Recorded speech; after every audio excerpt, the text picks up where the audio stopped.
Ship అక్కడ Stella అనే ship ఉంది,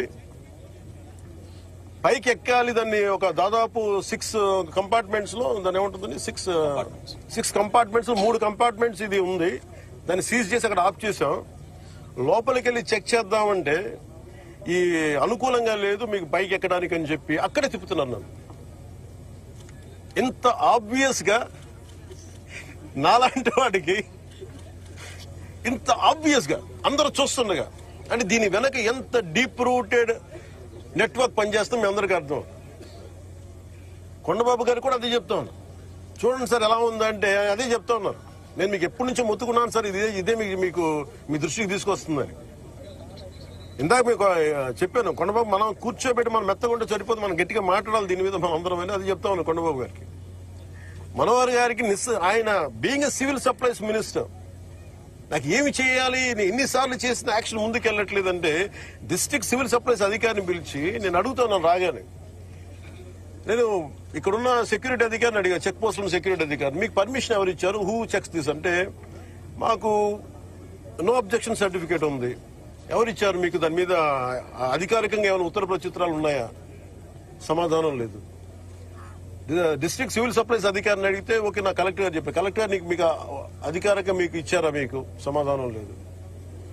ఇవన్నీ చూస్తుంటే ఇదేమైపోయిందంటే వాళ్ళకి చాలా డీప్ లేదు సార్ మీకు రఫ్ సీ ఉంది మీరు వెళ్ళటానికి లేదంటే. నేను చెన్నై నుంచి వచ్చాను, నేను రఫ్ సీస్ నాకు నా ఫ్రెండ్స్ సీమెన్స్ చాలా మంది ఉండేవాళ్ళు, చాలా మంది స్నేహితులు నాకు మద్రాస్ పోర్ట్ లో పనిచేసేవాళ్ళు. ఎప్పుడు సరదాగా తీసుకెళ్తే అలలు పడవలోకి వచ్చి మనకి టగ్ బోట్స్ లోకి వచ్చి ఇంకా ఇలాంటి బోట్లోకి వచ్చి కొట్టే సమయంలో నన్ను తీసుకెళ్లేవాళ్ళు సీమెన్.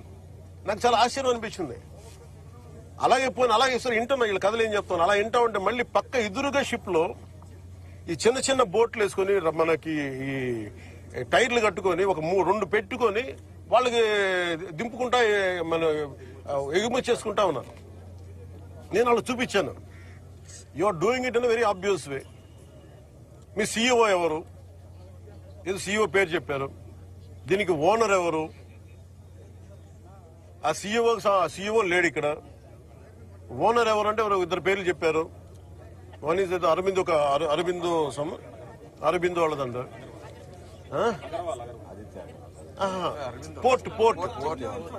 పోర్ట్ ఎవరి కంట్రోల్లో ఉంది? Purely it's not government, it's purely private control port. ఇది స్టేట్ కంట్రోల్ ఉన్న పోర్ట్. ఇది నాకు అనిపించింది ఇలా చూస్తే, లోపలికి వెళ్ళి చూస్తే మన హోప్ ఐలాండ్ చూస్తే అసలు ఏ విధంగా కట్టుదిట్టంగా లేదు. 975 కిలోమీటర్ కోస్ట్ లైన్ ఆంధ్రప్రదేశ్ కి. India is going to be trillions of dollar, almost Modi గారు చెప్పిన $7 trillion ఎకానమీ ఉంది దీనికి భవిష్యత్తు.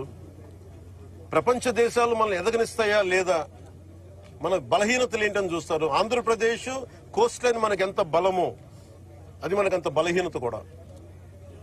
ఎందుకు చెప్తున్నాను ఈ మాట అంటే, వైజాగ్ కి పాకిస్తాన్ నుంచి వచ్చిన ఆ యుద్ధ సమయంలో మీకు గజనీ సబ్మెరీన్ చూడొచ్చు. నేను చెప్పాను ఈ రోజున ఈ పబ్లిక్ డిస్ట్రిబ్యూషన్ రైస్ తాగదు స్మగ్లర్లు చేసేది. ఆర్డీఎక్స్ ఇంపోర్ట్ చేసుకోవచ్చు. ఓఎన్జీసీ ఇలాంటి గ్యాస్ నిక్షేపాలు ఉన్న చాలా కీలకమైన ఇన్స్టిట్యూట్ మనకి వ్యవస్థలోని సంస్థలు ఉన్నాయి ఇక్కడ. ఒక 100 కిలోల ఆర్డీఎక్స్ ని తెచ్చేసుకుని ఎవరు చూసేవాళ్ళు ఎవరు లేరు, నాదుడు లేడు. It is not just about public distribution సంబంధించిన రైస్ సంబంధించిన ఒక్కటే కాదు ఇది. సో మ్యారిటైమ్ సెక్యూరిటీ ఇష్యూస్ కూడా ఉన్నాయి దీనికి.